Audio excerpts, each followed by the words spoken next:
The WJNO 90-minute anniversary special went over very well. The station received a lot of good comments from listeners, and I liked the extra bucks and the experience. West Palm Beach is just a step away from Palm Beach, a very ritzy crowd, and I was sure it made up a large part of our demographics. What might they like to hear next? The radio bug was biting. What would be my second 90-minute special? Who was Palm Beach's favorite son?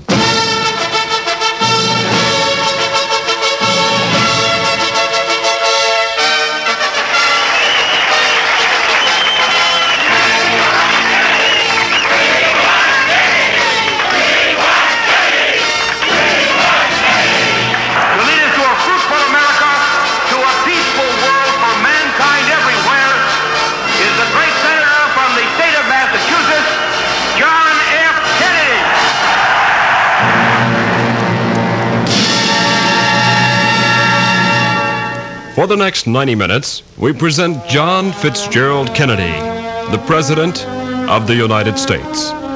Just when did John F. Kennedy first raise his sights to the White House? Well, the exact time is difficult to pinpoint, for so well ordered were his ambitions that even close friends disagree on just when the presidential bug hit. But by 1960, the Kennedy style was becoming evident. Senator Jack Kennedy.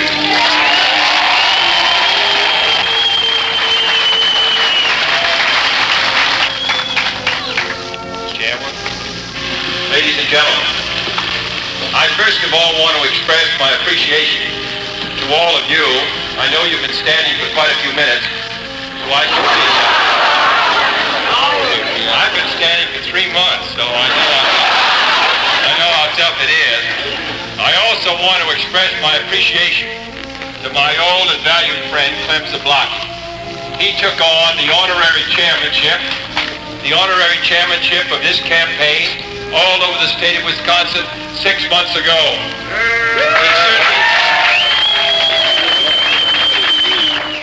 When Zablocki and I sponsor a bill together, Zablocki-Kennedy bill, as he calls it, the Kennedy-Zablocki bill, as I sometimes refer to it.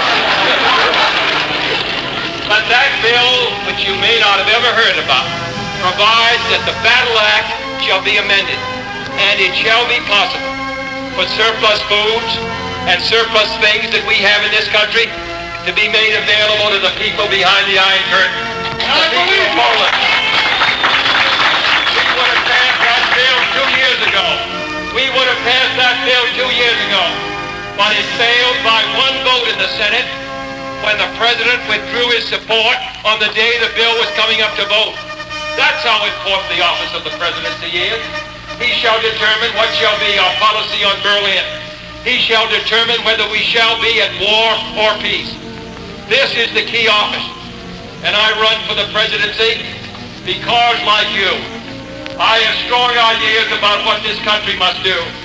I have strong ideas about the United States playing a great role in a historic moment when the cause of freedom is endangered all over the world, when the United States stands as the only sentry at the gate, when we can see the campfires of the enemy burning on distant hills. That's what's at issue today. That's what we are attempting to determine. In the coming months and years, all of us as Americans are going to be called out of the ranks. Our courage is going to be tested, and I am confident that we are going to give the same affirmative answer. That's what I think this election is about. That's what we're going to begin to do on next Tuesday. Thank you. On the eve of the 1960 convention, Kennedy told Henry Brandon of the London Sunday Times that his religion had made him a controversial figure. But he added, I don't know whether it wasn't advantageous, looking at the situation as it was in 1957, 58, 59, to be controversial in one way or another. I hope that no American, considering the really critical issues facing this country, will waste his franchise and throw away his vote by voting either for me or against me because of my religious affiliation. It is not relevant. I am saying to you that my decisions on every public policy will be my own as an American, as a Democrat, and as a free man. And then the convention. Mr. Chairman,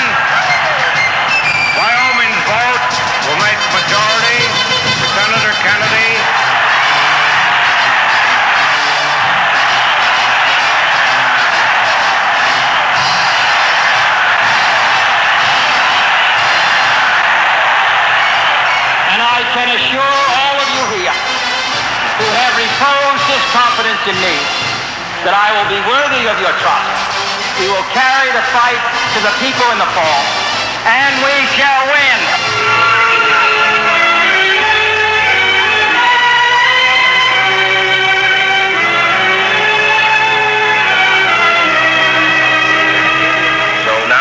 My wife and I prepare for a new administration and for a new baby. On Thanksgiving Day, November 24th, the Kennedys had somehow stolen a relatively quiet time for themselves and a few friends.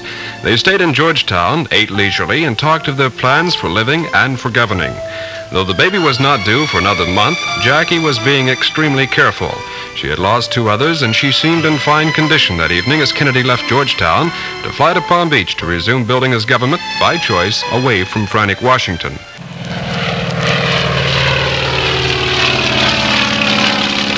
Three hours after Kennedy left Washington, an ambulance was on its way to the Kennedy home.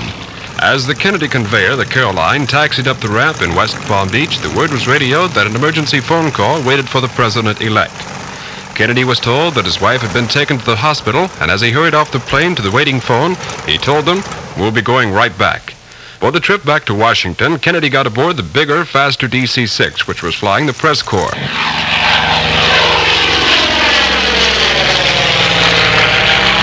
Some 30 minutes after the plane took off, Kennedy moved to the cabin and put on the radio earphones. A few minutes after 1 a.m., Solinger came back and told reporters, "We have just been advised that Mrs. Kennedy has given birth to a baby boy.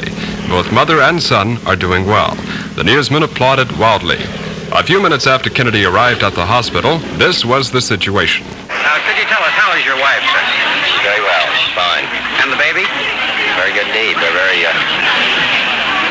grateful for them both being so well. How are you feeling, sir, in this situation? Well, I'm all right. Would you say it was a handsome baby, Senator? Well, I don't know if I'd get to find a baby. Does the baby look like you? No, well, I'll have to study it some more. Then back to the campaign trail. We stand today on the edge of a new frontier. The frontier of the 1960s. The frontier of unknown opportunities and perils. It is not a set of promises. It is a set of challenges. It sums up not what I intend to offer to the American people, but what I intend to ask of them. Beyond that frontier are uncharted areas of science and space, unsolved problems of peace and war, unconquered province of ignorance and prejudice. But I believe that the times require imagination. For courage, not complacency, is our need today. Can freedom in the next generation conquer, or are the communists going to be successful? That's the great issue. And I don't want historians 10 years from now to say, these were the years when the tide ran out for the United States. Then at the end of the campaign trail, You, John Fitzgerald Kennedy, do solemnly swear I, John Fitzgerald Kennedy, do solemnly swear that you will faithfully execute the office of President of the United States that I will faithfully execute the office of President of the United States and will, to the best of your ability, and will, to the best of my ability, preserve, protect, and defend the Constitution of the United States. preserve, protect, and defend the Constitution of the United States. So help you God. So help me God.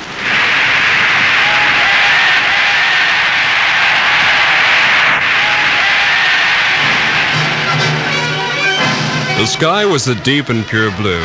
Whiffs of white clouds scattered here and there. Wind stirred the snow which blanketed the Capitol grounds. It bit deeply because the temperature was just 20 degrees, yet it felt fresh and promising to the people there. The flavor was New England, from poet Robert Frost to the bareheaded man who became President of the United States at 12:51 p.m. In just a moment, John Fitzgerald Kennedy's inaugural address.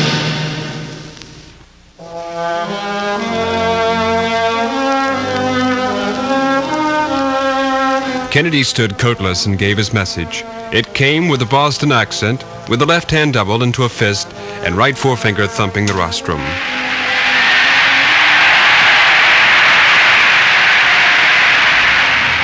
We observe today not a victory of party, but a celebration of freedom, symbolizing an end as well as a beginning, signifying renewal as well as change. For I have sworn before you and Almighty God the same solemn oath our forebears prescribed nearly a century and 3/4 ago.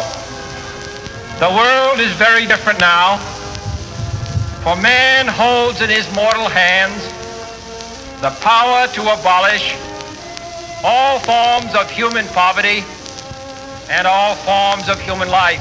At this point, Eisenhower sat huddled in his thick overcoat, his white scarf up around his neck, and his expression one of parting. And yet the same revolutionary beliefs for which our forebears fought are still at issue around the globe. The belief that the rights of man come not from the generosity of the state, but from the hand of God. We dare not forget today that we are the heirs of that first revolution. Let the word go forth from this time and place to friend and foe alike that the torch has been passed to a new generation of Americans born in this century, tempered by war, disciplined by a hard and bitter peace, proud of our ancient heritage, and unwilling to witness or permit the slow undoing of those human rights to which this nation has always been committed and to which we are committed today at home and around the world. Soviet Ambassador Menshikov sat impassive. His gray hat was pulled over his brow. He was swathed in a gray overcoat. His gloved hands were clasped in front of him. He did not smile, and he did not frown. Let every nation know, whether it wishes us well or ill, that we shall pay any price, bear any burden, meet any hardship, support any friend, oppose any foe to assure the survival and the success of liberty.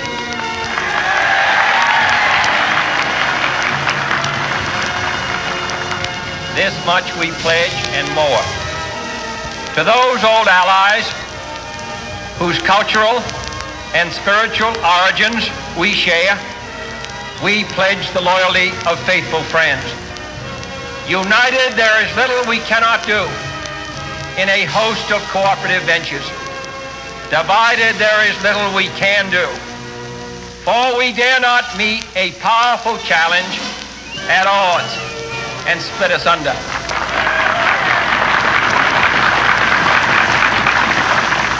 Let both sides explore what problems unite us instead of belaboring those problems which divide us.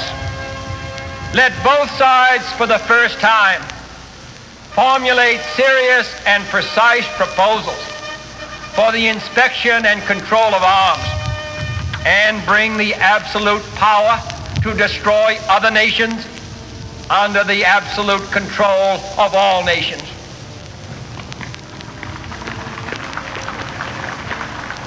Let both sides seek to invoke the wonders of science instead of its terrors. Together, let us explore the stars, conquer the deserts, eradicate disease, tap the ocean depth, and encourage the arts and commerce.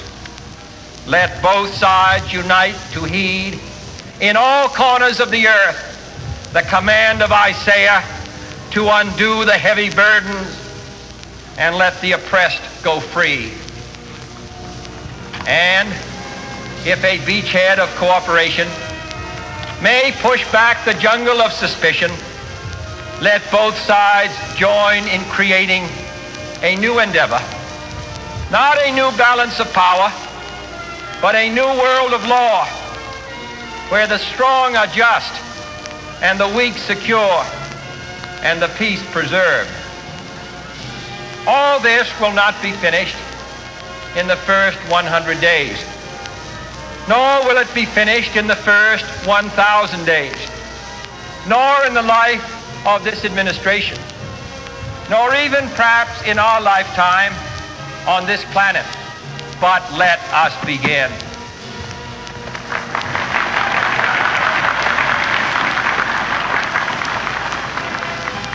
In your hands, my fellow citizens, more than mine, will rest the final success or failure of our course. Since this country was founded, each generation of Americans has been summoned to give testimony to its national loyalty. The graves of young Americans who answered the call to service surround the globe. Now the trumpet summons us again, not as a call to bear arms, though arms we need, not as a call to battle, though in battle we are, but a call to bear the burden of a long twilight struggle, year in and year out, rejoicing in hope, patient in tribulation, a struggle against the common enemies of man, tyranny, poverty, disease, and war itself. Can we forge against these enemies a grand and global alliance,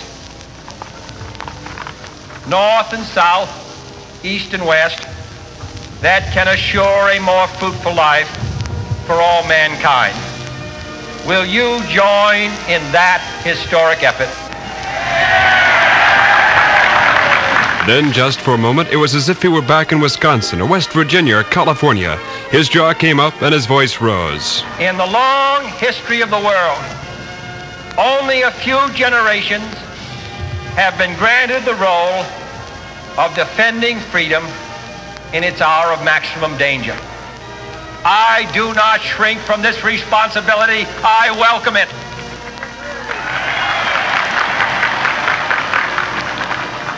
I do not believe that any of us would exchange places with any other people or any other generation.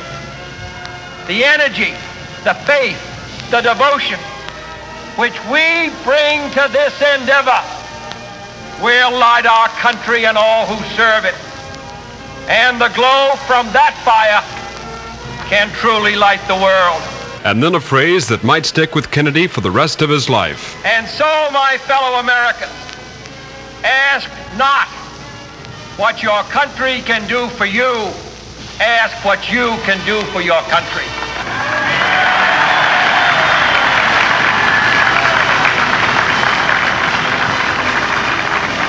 My fellow citizens of the world, ask not what America will do for you, but what together we can do for the freedom of man.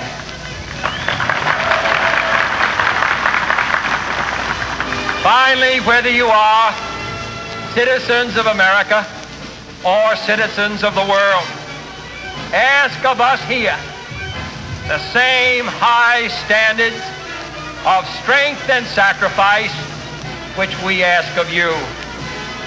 With a good conscience, our only sure reward, with history the final judge of our deeds, let us go forth to lead the land we love, asking his blessing and his help, but knowing that here on earth, God's work must truly be our own.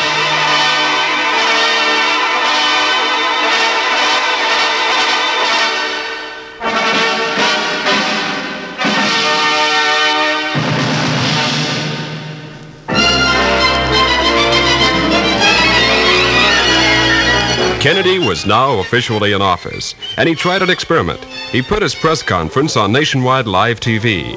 No longer would the cramped Indian Treaty Room, which had been used up to this point in the Executive Office building, be used. Instead, the conference would be switched to the luxurious new State Department auditorium, a vast chamber with beige carpeting and gaudy orange and black padded seats. From New York came the young TV consultant William P. Wilson to arrange the staging for the show. Salinger issued orders that the cameras were to give minimum interference to the word men who would ask the questions. Special phones were installed in the hall outside the auditorium. A reporting service was hired to give instant transcripts of the conference. The White House regulars, reporters who cover the president constantly, were installed in reserved seats down in front. The day before the first conference, memorandums from all departments flooded into the White House, posing the possible questions and answers. These were made up into notebooks and given to the president for study. The correspondents had a vague feeling that now they were becoming props in a TV drama. They feared that the informality of the close give and take of the jam quarters in the Indian Treaty Room would be lost, and that therefore some of the revealing bits of the personality of the president would be covered up in the great production with cameras and lights and with microphones that looked like howitzers. Later, the question of managed news would arise. Mr. President, the practice of managed news is attributed to your administration. Mr. Salinger says he's never had it defined. Will you give us your definition and ask us why you find it necessary to practice it? You are charging us with something, Miss Gray, and then you're asking me to define what it is you're charging me with. I think you might. Let me just say that we've had very limited success in managing the news, if that's what we've been trying to do. And perhaps you tell us what it is that you object to in our treatment of the news. Are you asking me? Yes. Well, I don't believe in managed news at all. I thought we ought to get everything we want.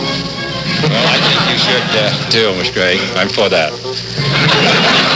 And then at one of those news conferences came the question of Cuba. President, the Defense Department announcement on the incident in the Florida Straits said simply that the MiGs fired near the shrimp boat, and you used the term attack. Now, did these MiGs attack the boat and miss, or did they harass the boat? I don't think we have the answer to that question. I think the shots came within, 40 yards of the boat. Whether that's, I would think if you're on the boat, that's regarded as an attack.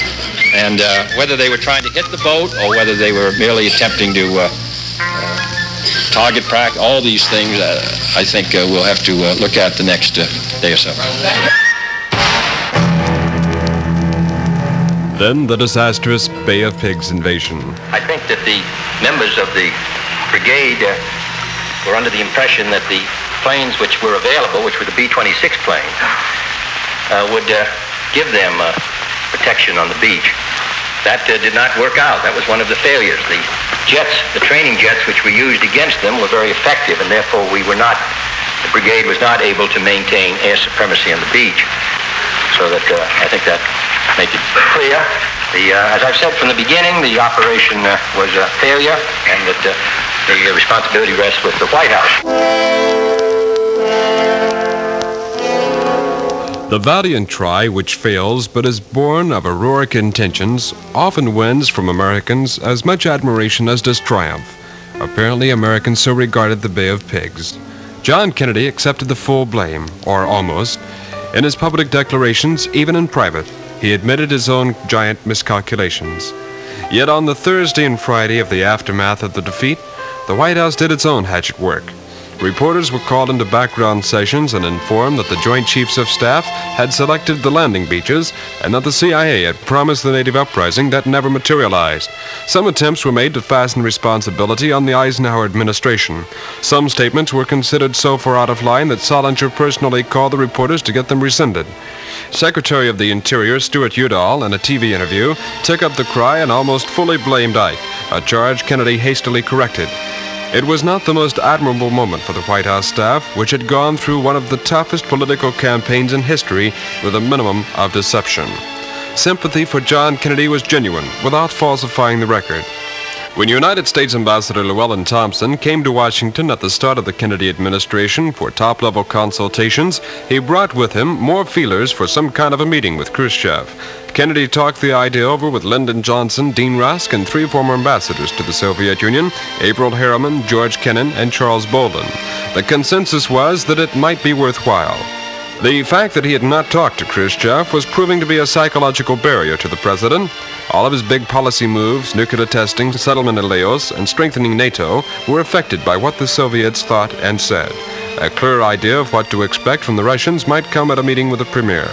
The uncommitted nations were in some instances sitting on their hands, waiting for a Kennedy-Khrushchev encounter to help guide their own futures. The reason for such a meeting, it seemed to Kennedy and his advisors, far outnumbered the reasons against it. And as important as anything else, Kennedy had confidence in himself to perform well at the conference table.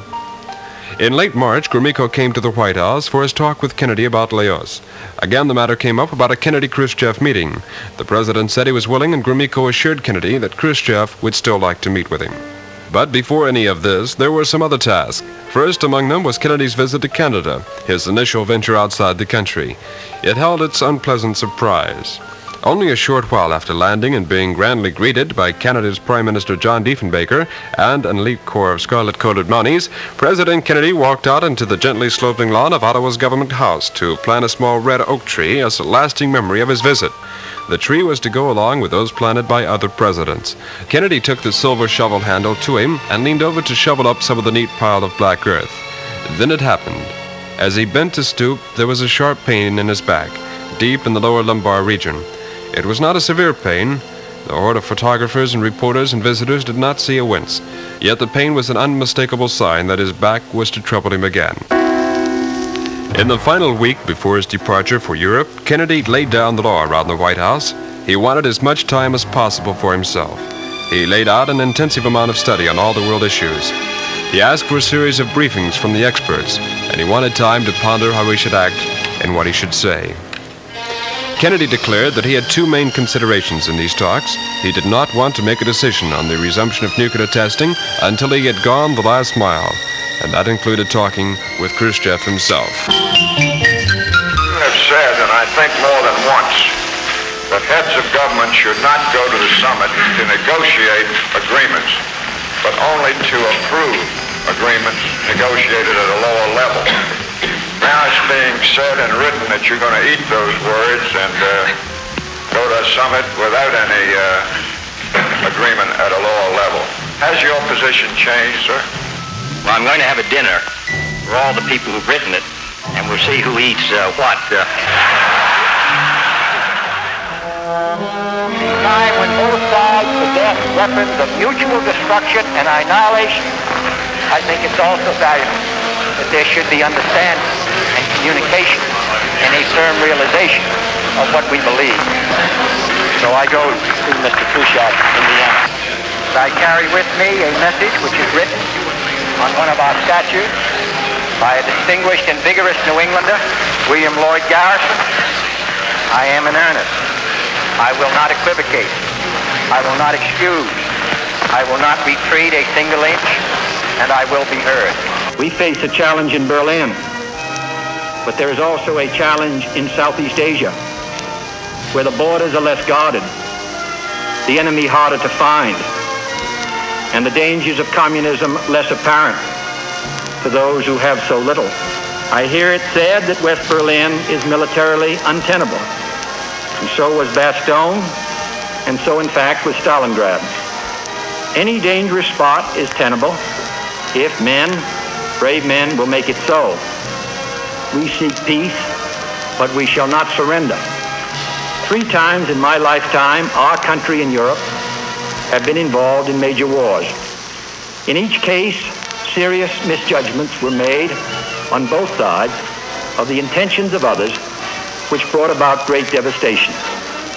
Now, in the thermonuclear age, any misjudgment on either side about the intentions of the other could rain more devastation in several hours than has been wrought in all the wars of human history. I know that sometimes we get impatient. We wish for some immediate action that would end our perils. But I must tell you that there is no quick and easy solution. The communists control over 1 billion people, and they recognize that if we should fall, their success would be imminent. We must look to long days ahead, which, if we are courageous and persevering, can bring us what we all desire.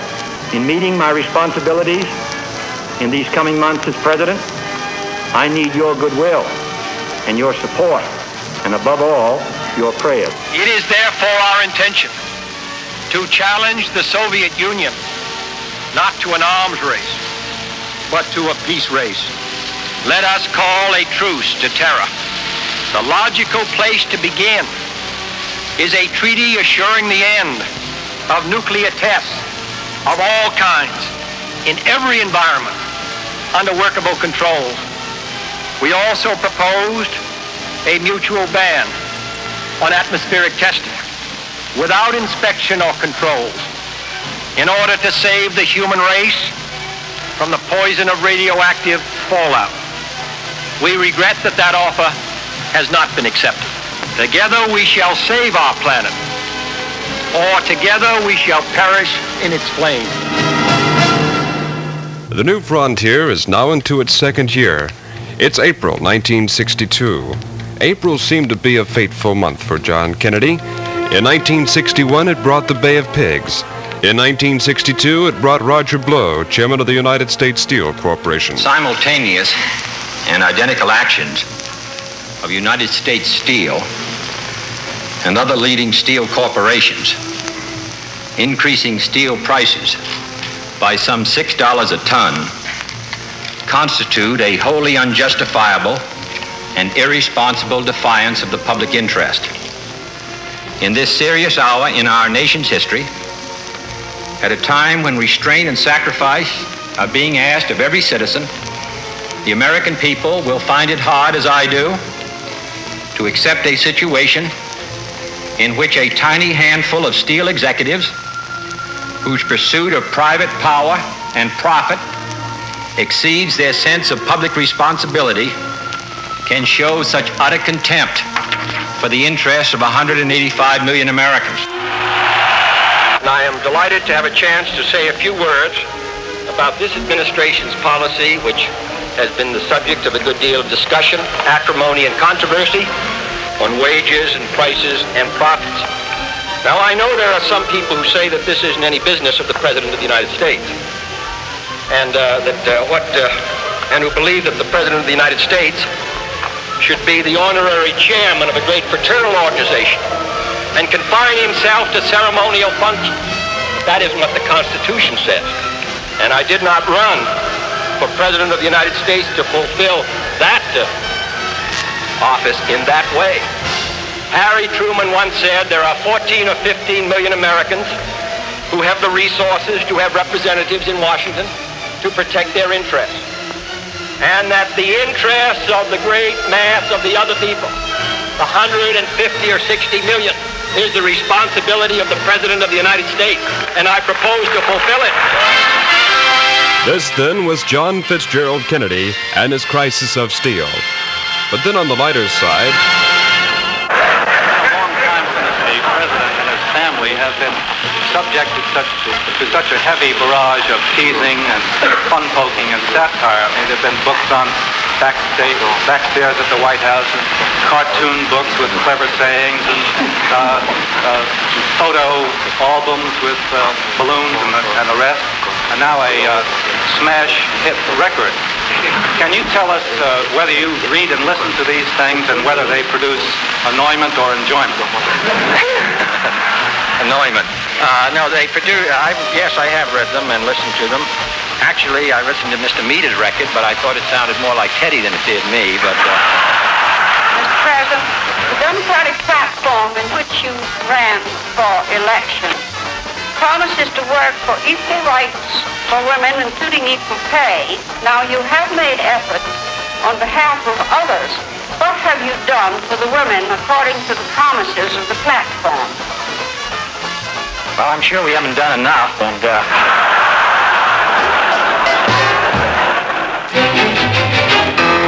The date is now October the 14th, 1962.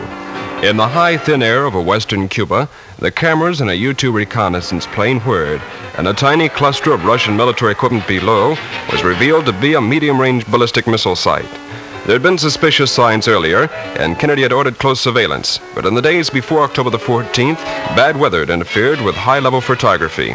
And the White House would confess to itself later, American intelligence was just a little drowsy.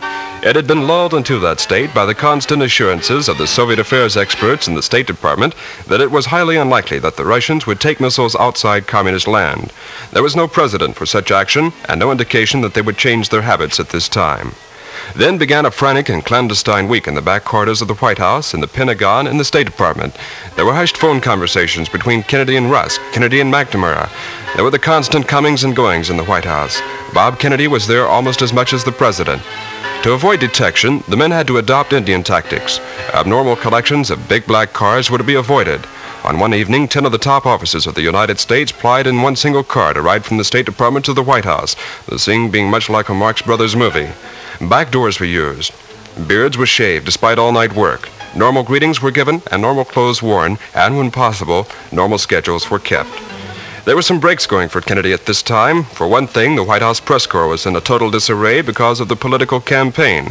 They were dispatched on Fridays with duffel bags packed, and then through Saturday and Sunday there ensued a dusty race across America to listen to Kennedy on the stump. I have come to this center of learning in order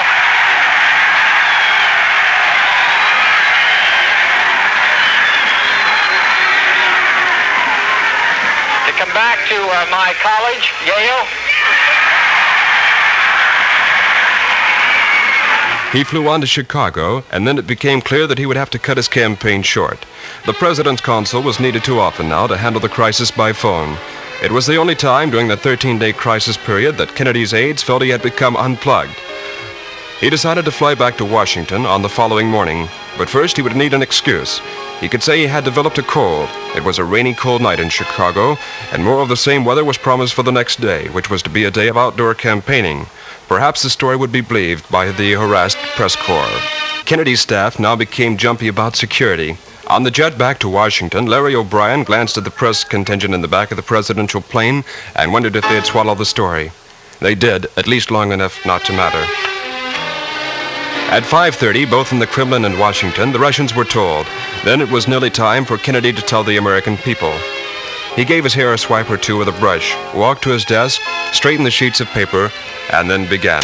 Only last Thursday, as evidence of this rapid offensive buildup was already in my hand, Soviet Foreign Minister Gromyko told me in my office that he was instructed to make it clear once again, as he said his government had already done, that Soviet assistance to Cuba, and I quote, pursued solely the purpose of contributing to the defense capabilities of Cuba, unquote. Neither the United States of America nor the world community of nations can tolerate deliberate deception and offensive threats on the part of any nation, large or small. We no longer live in a world where only the actual firing of weapons represents a sufficient challenge to a nation's security to constitute maximum peril.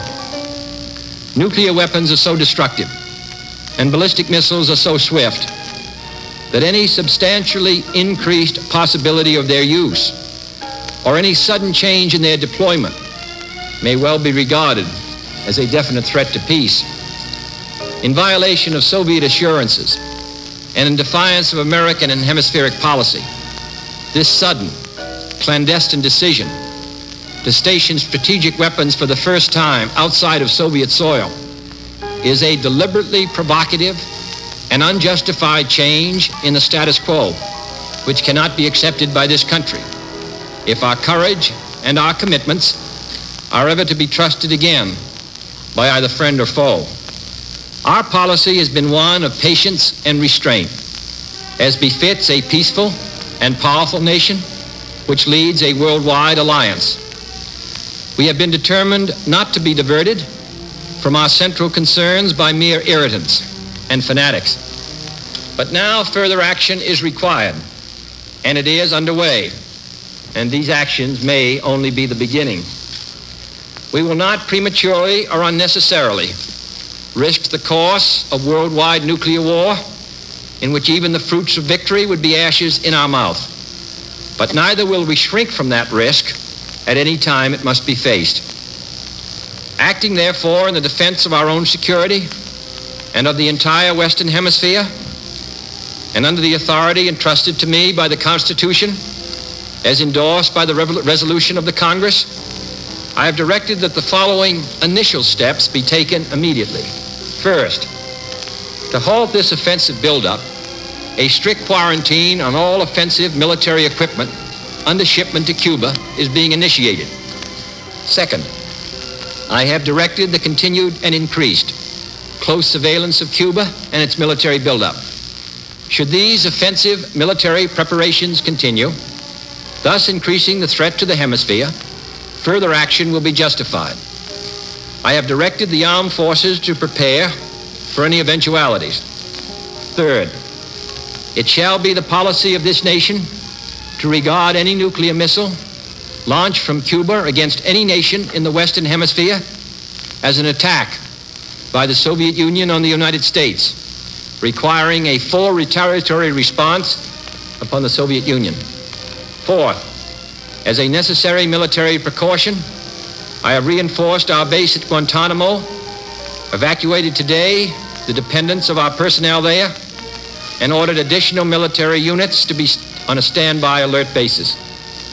Fifth, we are calling tonight for an immediate meeting of the Organization of Consultation under the Organization of American States. Sixth, under the Charter of the United Nations, we are asking tonight that an emergency meeting of the Security Council be convoked without delay to take action against this latest Soviet threat to world peace. Our resolution will call for the prompt dismantling and withdrawal of all offensive weapons in Cuba under the supervision of UN observers before the quarantine can be lifted.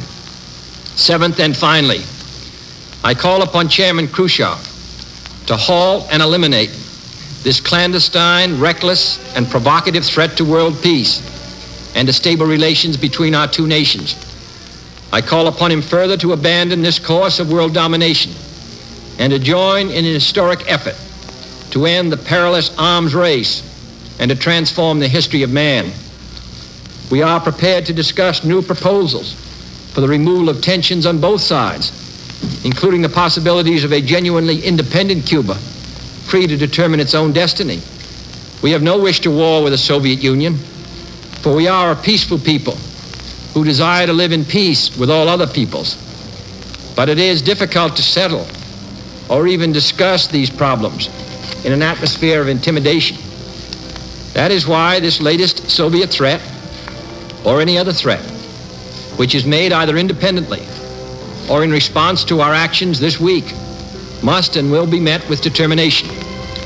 Any hostile move anywhere in the world against the safety and freedom of peoples to whom we are committed, including in particular the brave people of West Berlin, will be met by whatever action is needed. My fellow citizens, let no one doubt that this is a difficult and dangerous effort on which we have set out. The path we have chosen for the present is full of hazards, as all paths are. But it is the one most consistent with our character and courage as a nation and our commitments around the world. The cost of freedom is always high, but Americans have always paid it. And one path we shall never choose, and that is the path of surrender or submission. Our goal is not the victory of might, but the vindication of right. Not peace at the expense of freedom, but both peace and freedom here in this hemisphere, and we hope around the world. God willing, that goal will be achieved. All right, sir. Let me ask you one simple question. Do you, Ambassador Zorin, deny that the USSR has placed and is placing medium and intermediate range missiles and sights in Cuba? Yes or no? Don't wait for the translation, yes or no? И поэтому не хочу отвечать на вопрос, который задается в прокурорском плане. Put to me in the fashion in which a prosecutor does. In due course, sir, you will have your You're reply. in a court of world opinion right now, and you can answer yes or no. You have denied that they exist. I want to know if I've understood you correctly. I should like to say Делайте вашу речь, господин Стивенсон. Sir, would you please continue your statement? You will have your answer in due course. Stevenson, would you continue your statement, please? You will receive the answer in the due course. Do not worry.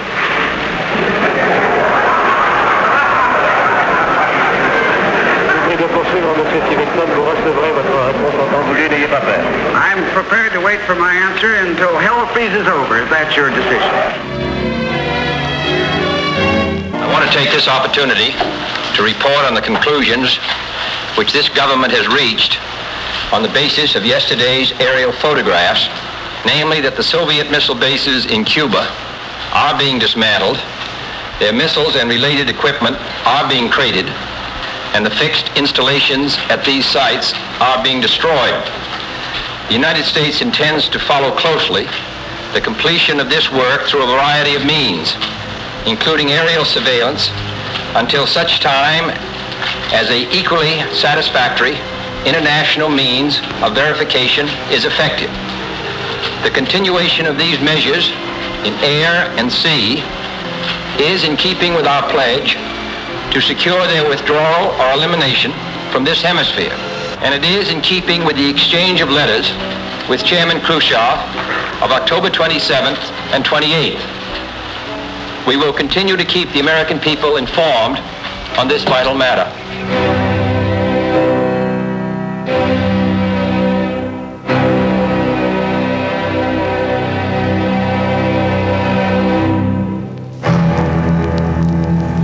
It's now 1963. The new frontier is now into its final year. In a trip to Mexico, the Kennedys were warmly accepted.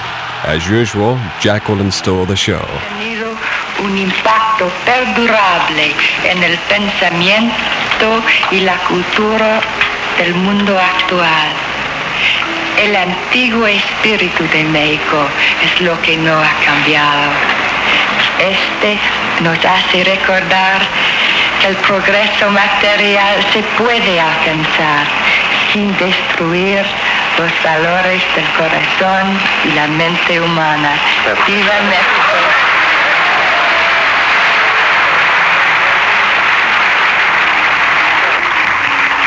Sí, muchas gracias, amigos. In 1963, the main worry continued to be civil rights. In the streets and in the courts and in the minds and hearts of American citizens, the civil rights battle went on. All of it seemed to build toward a new crisis when Negroes were to enroll at the University of Alabama in mid-June. Governor George Wallace had announced his intentions to do everything in his power to block their entry. For weeks, Bob Kennedy and the Justice Department had been preparing for this showdown. They had photographed the campus with military reconnaissance planes in order to be ready for any kind of difficulty. If they could help it, they were determined it would not be another Oxford. A domestic crisis is a weird kind of drama in the White House that is watched and felt and listened to over television, phone lines, and cables. In a last attempt to preserve the peace, Kennedy decided he would go on TV. A short while before airtime that evening, his office was a scene of confusion. Kennedy waded through it to test the cameras. The monitors already said, looking at the test TV picture, but the camera ought to be brought up. The technicians hurried to oblige. 3 minutes, a TV man said. Kennedy settled on the pillow of his chair. 30 seconds. There was silence. The president's nervous fingers played with the sheets of his speech text. Stand by, Mr. President. Following a series of threats and defiant statements, the presence of Alabama National Guardsmen was required on the University of Alabama to carry out the final and unequivocal order of the United States District Court of the Northern District of Alabama. That order called for the admission of 2 clearly qualified young Alabama residents who happened to have been born Negro. That they were admitted peacefully on the campus is due in good measure to the conduct of the students at the University of Alabama who met their responsibilities in a constructive way. I hope that every American, regardless of where he lives, will stop and examine his conscience about this and other related incidents. This nation was founded by men of many nations and backgrounds. It was founded on the principle that all men are created equal, and that the rights of every man are diminished when the rights of one man are threatened. Today we are committed to a worldwide struggle to promote and protect the rights of all who wish to be free. And when Americans are sent to Vietnam or West Berlin, we do not ask for whites only. It ought to be possible, therefore, for American students of any color to attend any public institution they select without having to be backed up by troops. It ought to be possible for American consumers of any color to receive equal service in places of public accommodation, such as hotels and restaurants and theaters and retail stores, without being forced to resort to demonstrations in the street. And it ought to be possible for American citizens of any color to register and to vote in a free election without interference or fear of reprisal. It ought to be possible, in short, for every American to enjoy the privileges of being American without regard to his race or his color. In short, every American ought to have the right to be treated as he would wish to be treated, as one would wish his children to be treated. But this is not the case. The Negro baby born in America today, regardless of the section of the state in which he is born, has about 1/2 as much chance of completing a high school as a white baby, born in the same place on the same day. 1/3 as much chance of completing college. 1/3 as much chance of becoming a professional man. Twice as much chance of becoming unemployed. About 1/7 as much chance of earning $10,000 a year. A life expectancy which is 7 years shorter, and the prospects of earning only half as much. This is not a sectional issue. Difficulties over segregation and discrimination exist in every city, in every state of the Union, producing in many cities a rising tide of discontent that threatens the public safety. Nor is this a partisan issue. In a time of domestic crisis, men of goodwill and generosity should be able to unite regardless of party or politics. This is not even a legal or legislative issue alone. It is better to settle these matters in the courts than on the streets, and new laws are needed at every level. But law alone cannot make men see right. We are confronted primarily with a moral issue. It is as old as the scriptures and is as clear as the American Constitution. The heart of the question is whether all Americans are to be afforded equal rights and equal opportunities, whether we are going to treat our fellow Americans as we want to be treated. If an American, because his skin is dark, cannot eat lunch in a restaurant open to the public, if he cannot send his children to the best public school available, if he cannot vote for the public officials who represent him, if, in short, he cannot enjoy the full and free life which all of us want, then who among us would be content to have the color of his skin changed and stand in his place? Who among us would then be content with the counsels of patience and delay? 100 years of delay have passed since President Lincoln freed the slaves, yet their heirs, their grandsons, are not fully free. They are not yet freed from the bonds of injustice. They are not yet freed from social and economic oppression. And this nation, for all its hopes and all its boasts, will not be fully free until all its citizens are free. We preach freedom around the world, and we mean it. And we cherish our freedom here at home. But are we to say to the world, and much more importantly, to each other, that this is a land of the free, except for the Negroes, that we have no second-class citizens, except Negroes, that we have no class or caste system, no ghettos, no master race, except with respect to Negroes. Now the time has come for this nation to fulfill its promise.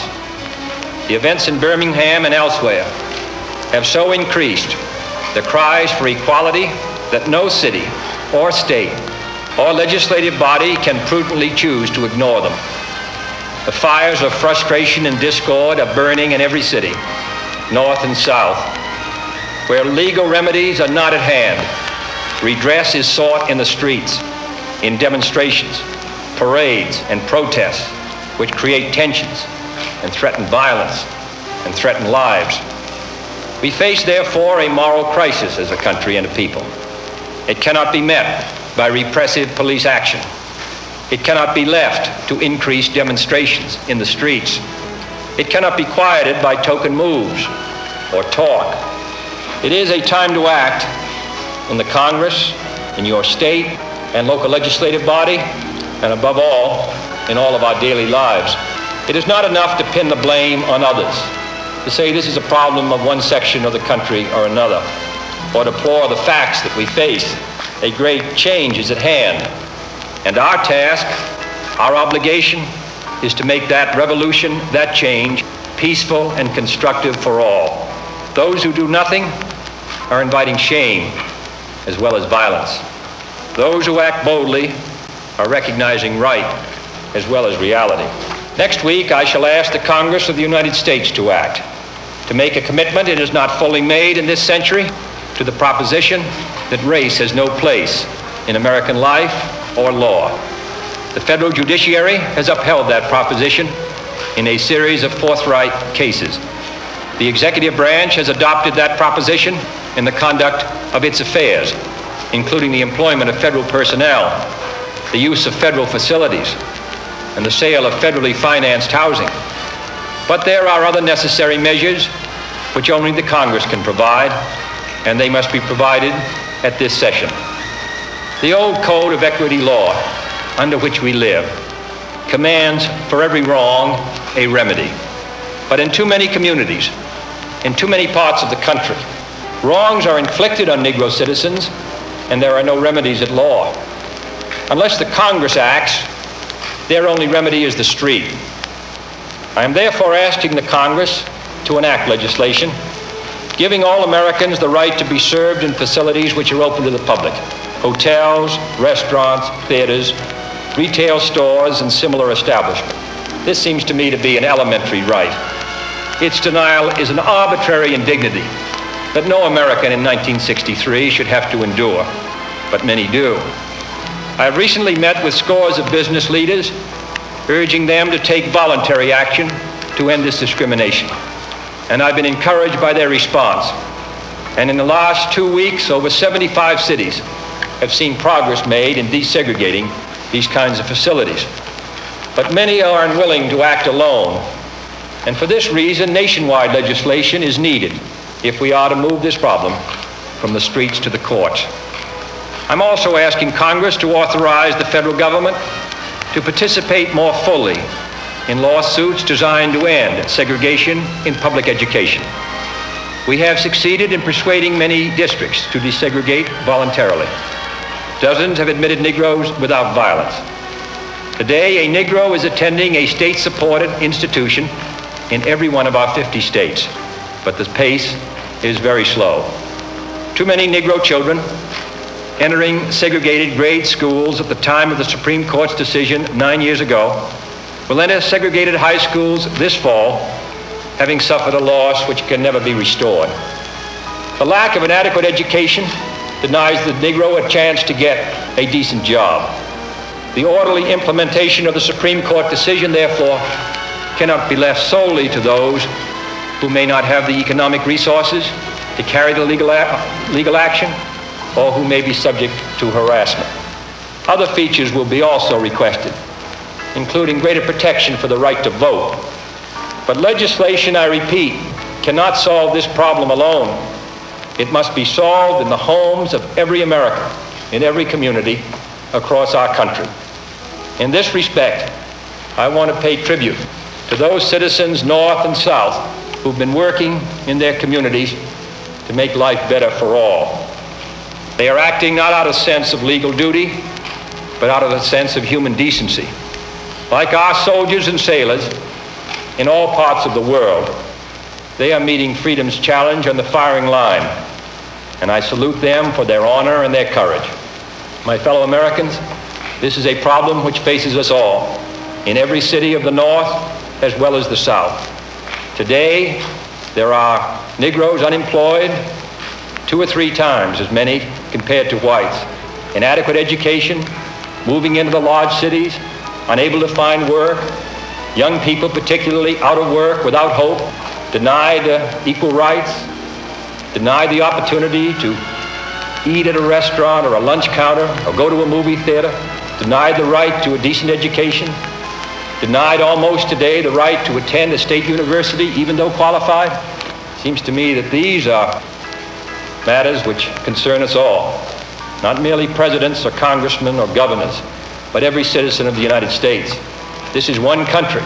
It has become one country because all of us and all the people who came here had an equal chance to develop their talents. We cannot say to 10% of the population that you can't have that right, that your children can't have the chance to develop whatever talents they have, that the only way that they're going to get their rights is to go in the street and demonstrate.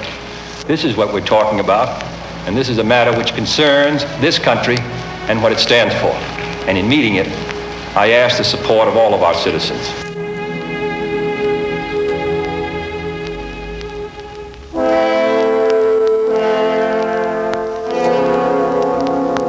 June of 1963 was travel month, and Kennedy was off for Europe, once again bound for Germany, Ireland, England, and Italy.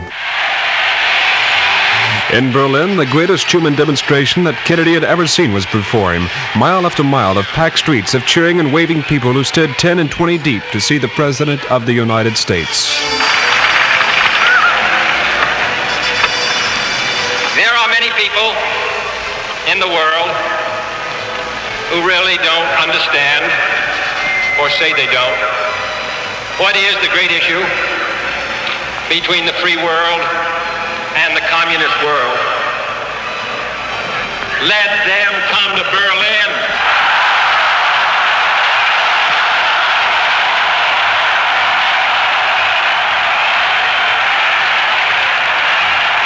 There are some who say that communism is the wave of the future. Let them come to Berlin.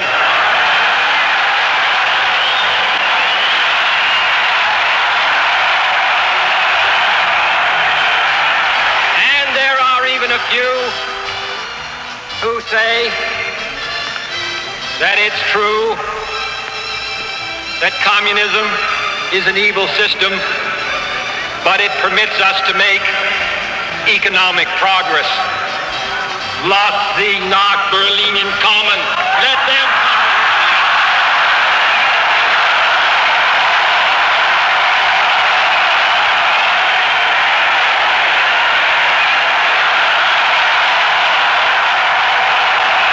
Freedom has many difficulties, and democracy is not perfect. But we have never had to put a wall up to keep our people in, to prevent them from leaving us.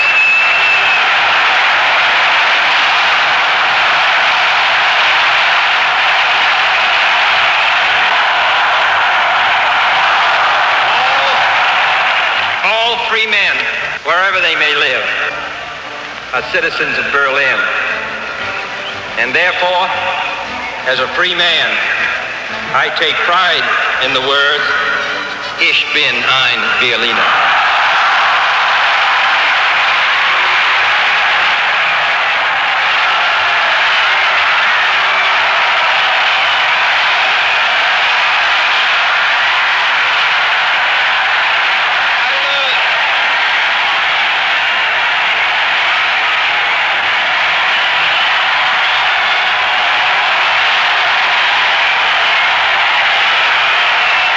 No swift and easy path to peace in our generation.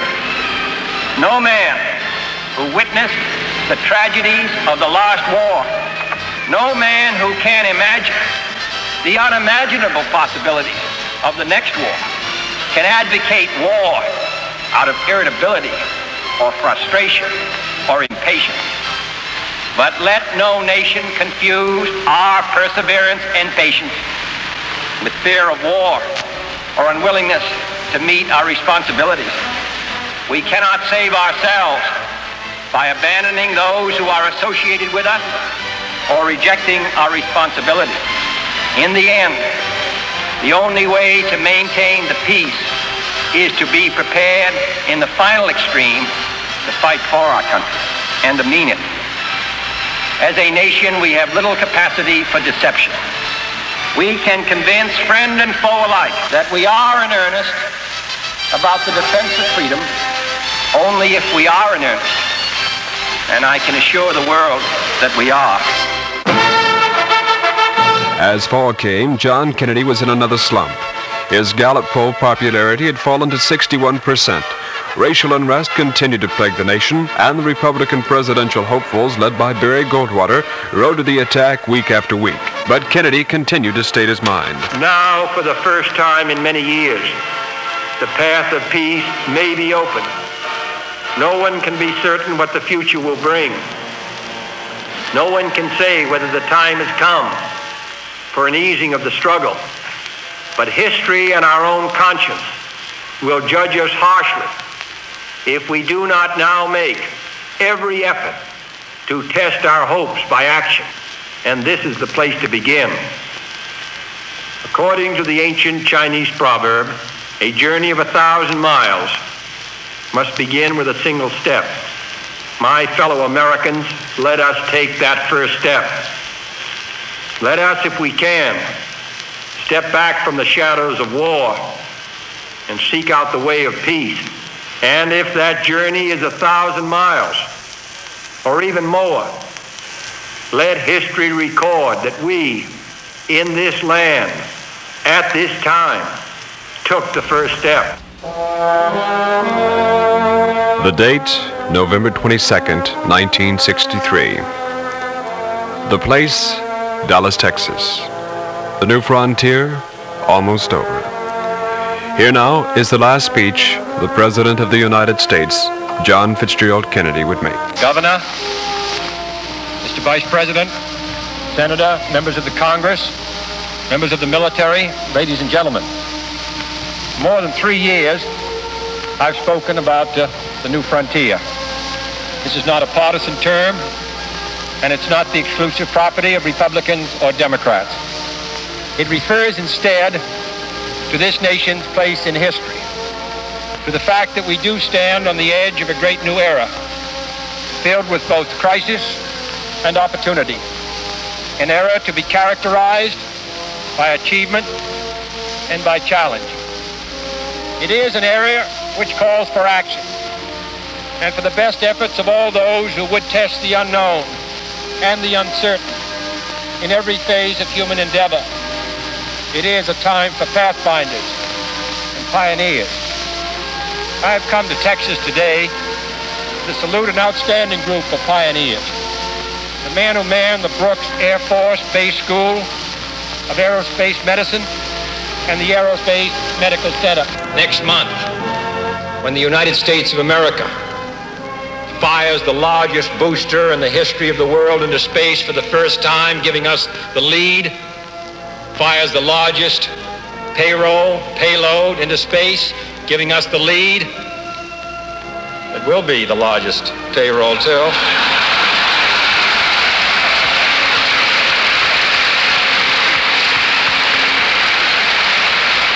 Who should know that better than Houston?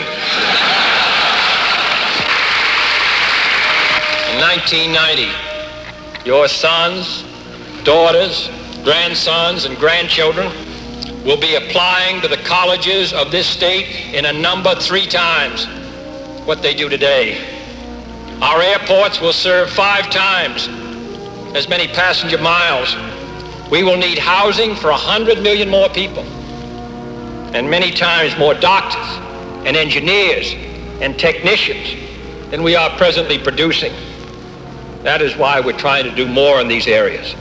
As in the 30s, Albert Thomas and Franklin Roosevelt and others did those things which make it possible for not only Texas, but the entire United States to prosper and grow as we do in the 1960s.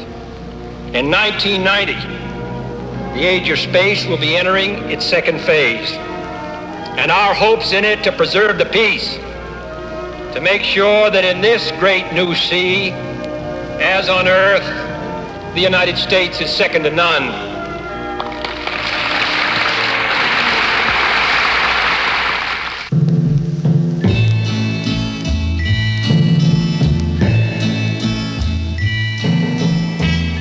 when you're my age and everything's going along all right, I guess you take being an American pretty much for granted. You seldom stop to realize what's going on around you, and all things seem to run together. Then all of a sudden comes a day when you slap yourself on the forehead and say, hey, I'm seeing history before my eyes. I'm seeing this happen. I'm involved in it. I'm living it. I must be, because my heart is beating too fast and my cheeks have too many tears rolling down them. You turn and look around you and you know it's true because other people are feeling the same way. I didn't know the man. I'd seen his face 1,000 times and I'd heard his voice over and over, but I didn't know the man. Not before. But how quickly that changed. President Kennedy and Governor John Connally of Texas were both hit by a would-be assassin's bullets as they toured downtown Dallas in an open automobile a short while ago. How unbelievably and unrealistically that changed. John Fitzgerald Kennedy, the 35th President of the United States, is dead at the age of 46. Shot by an assassin as he drove through the streets of Dallas, Texas, less than an hour ago. Watching that riderless horse, his face kept flashing before me.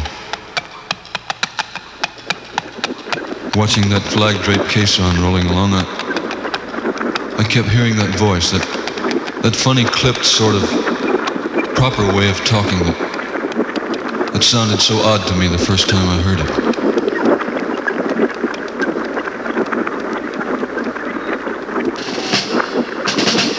Watching that gallant lady and family, and the heads of state from around the world walking, I realized how many things I did know about him. I really did know him very well. Whether I agreed with him or disagreed with him, all that I knew about him, pro and con, that didn't seem to matter. For in losing him, I found myself. A day isn't just a day to me anymore. Each day that passes, I'm a part of this world, and it's not all bad. Man is doing a few things other than trying to destroy himself, and he's making some headway. I know about Jonas Salk, and I know about Michael DeBakey, and I know that there are countless other Bible men in every field who will find many answers to many things in my lifetime. And I know my kids, given half a chance, are going to be better off than I am. History isn't just a subject I studied in school anymore. It's something that's happening this minute with God's infinite inspiration and the belief that as an American so blessed, whether rich or poor, I'm going to be a part of this free land. And I'll pray for it, and I'll fight for it.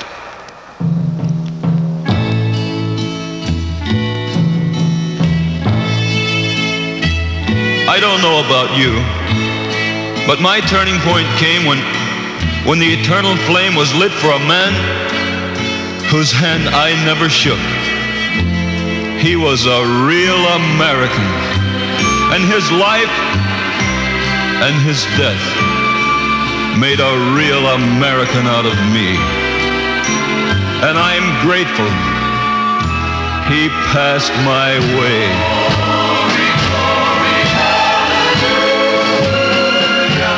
Fellow citizens of the world, ask not what America will do for you, but what together we can do for the freedom of man.